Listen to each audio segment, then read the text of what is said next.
საერთოდ უნდა გითხრათ, რომ აი ჩემი ერთი ოცნება იყო სპორტული ჟურნალისტობა. სამწუხაროდ არ აღბეჭდა. კიდევ კარგი. მაშინ ეს იყო და არა მამას შორის ძალიან დიდი გულშემატკივარი იყო და აბონემენტიც ჰქონდა. მერვე სექტორში ვიჩეკეთ დინამო სტადიონზე.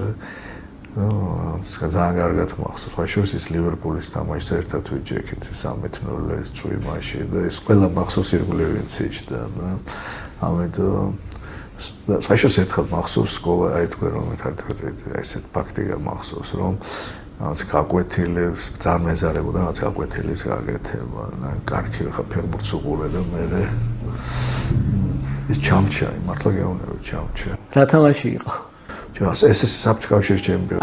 მეთქის. არა, ეს მეოთხე ალბათ მეხდით რომ ის თემა მახსოვს რაღაც მონღოლების შემოსევაზე, ხო, ალბათ მაშინ სწავლობდით. არა, იცით ეს ფეხბურთი, მე არ მგონია, ასე ვერ წარმოვიდგენ როგორ შეიძლება არ გაინტერესებოდეს ფეხბურთი. ზუსტად ეგრე ვარ მე. ვერ არ ვახალ